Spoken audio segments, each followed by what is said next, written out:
Hi there, this is Cherie from Cherie'sCraftGirls.com. Thank you for joining me today. Today my project is this rather fun box that has an unusual opening, which I think is quite neat. And inside there's plenty of room for two lovely Lotus biscuits. Isn't that fantastic? So it's a good size.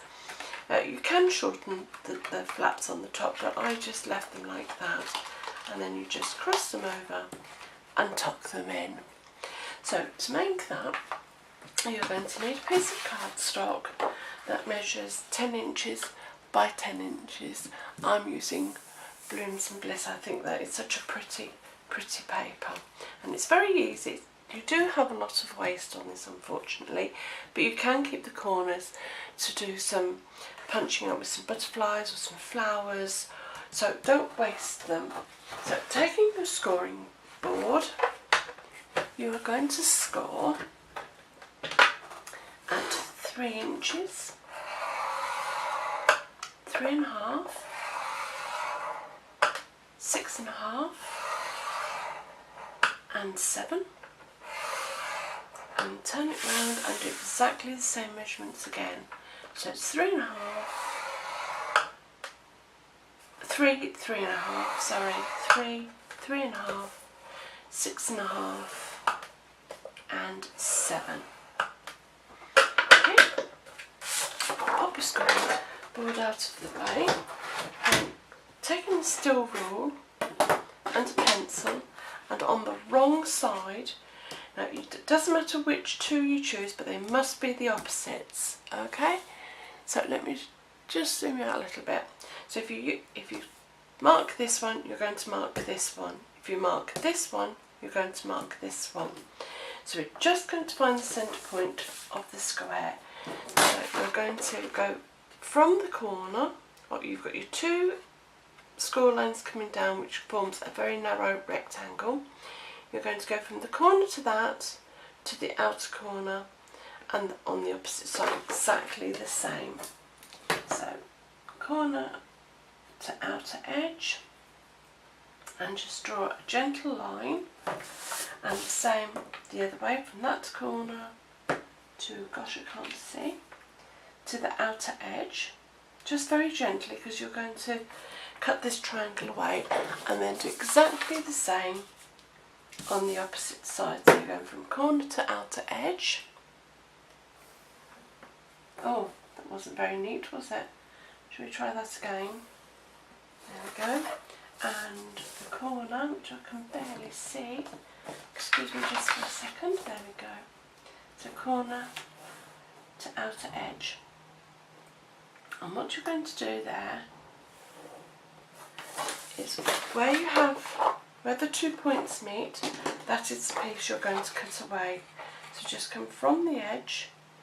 Made a right mess of this one, I can't see which one's the corner. That one's the one I want to follow, I think. I'm just going to rub that out again and do it again, because I'm not 100% sure. So we're going from that corner to the outer edge, just so that I can find that point nice and neat. You do need it quite neatly because they're going to fold inside each other. So remove that triangle, and the same the other side.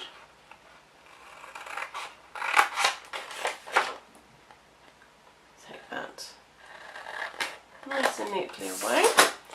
Now, where you have got the score line coming down, you're going to just come to this very first score line here.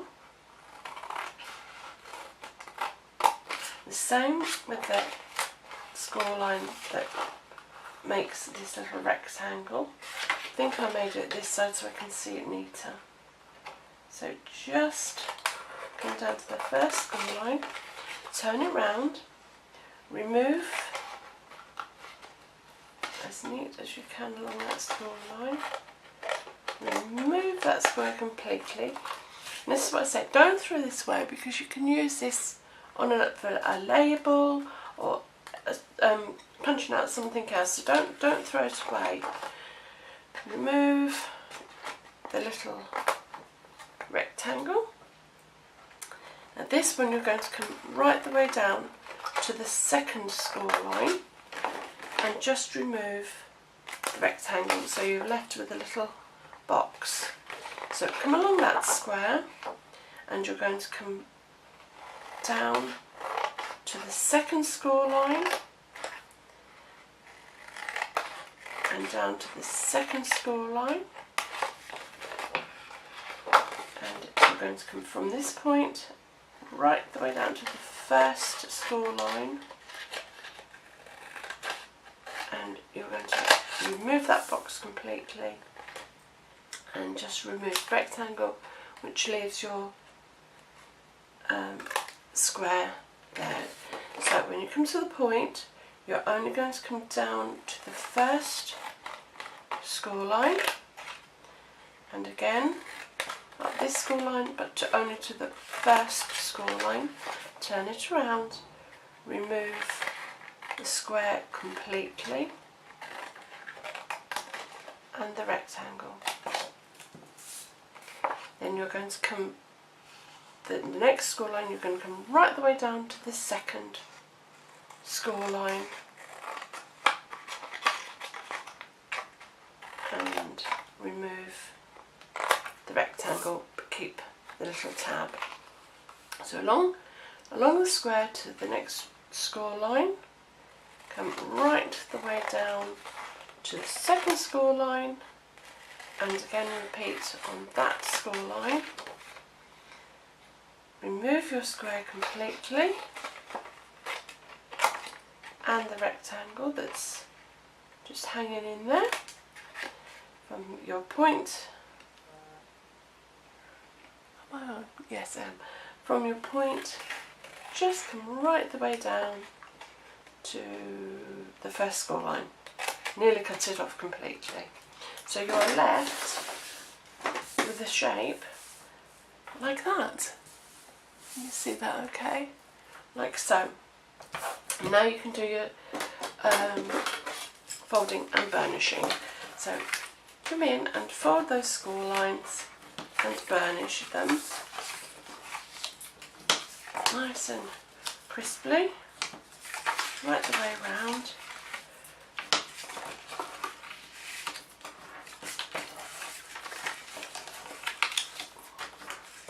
Now, as I said, you can, if you want, you can shorten these two flaps inside so you haven't got such a big piece to pull out. It's entirely up to you. So you've got quite a piece there. Round the corners of those, if you're not going to shorten them, just so they look a little bit neater.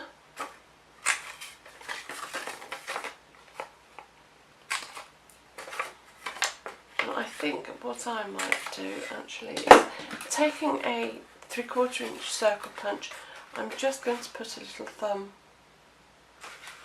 hole. So in the centre it up. You don't need the whole bit, you only want a quarter maybe, making sure you haven't got anything underneath, and just snip out a little thumb groove. So in the centre, and just snip it out. Then taking some fast fuse snail or sticky strip, just only on your tab, that's the only place you need it. You could use Tombow, it's entirely up to you, but for speed I'm just going to, I'm a sticky strip type of girl, but you can use the snail or fast fuse, it's entirely up to you, because these tabs are what actually forms the box. So you want something that's quite strong and sturdy and that's going to hold it together. So just taking your backing paper off of your tabs, she says, and not wanting to come away. There. There we go. So remove those and just form your box. Make it as you would normally. Fold your tabs across and just align the corners nice and neatly all the way around, making nice crisp corners. Perhaps I should have mitered the edges, but never mind. You're just going to form the box with your little tabs. Oh goodness, there we are. Pop in 2 biscuits, I'll take the 2 from here, pop those in. 2 lovely little biscuits for coffee. Fold in your flaps and fold in your top.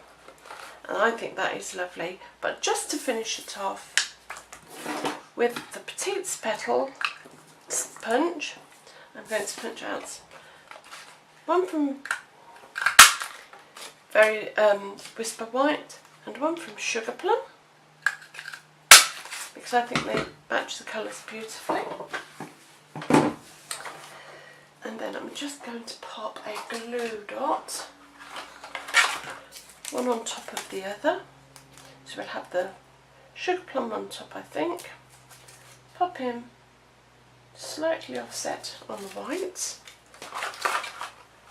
and let us, with our pokey tool, push them in the centre to give it a little bit of definition and some shape. And I'm going to use White Perfect Accent, if I could pick it up, just in the centre, I think, just to accentuate the white. I think that's rather pretty. Another glue dot in the centre. Let's pop that out of the way for you. And just in the centre, just to hide where it doesn't quite meet perfectly. And I think that is a lovely, this lovely little box. This one was Peekaboo Peach and Touches of Texture stamp, and I just stamped it over with Peekaboo Peach ink as well. So you've got one in the DSP, or one that is, shall I bring you down just a fraction? There you go. And printed, stamped one. And I think they're really quite nice, good size, and quick and easy to make. And I just think the opening's just that little bit different. Well, I hope you've enjoyed the tutorial. Until next time, take care.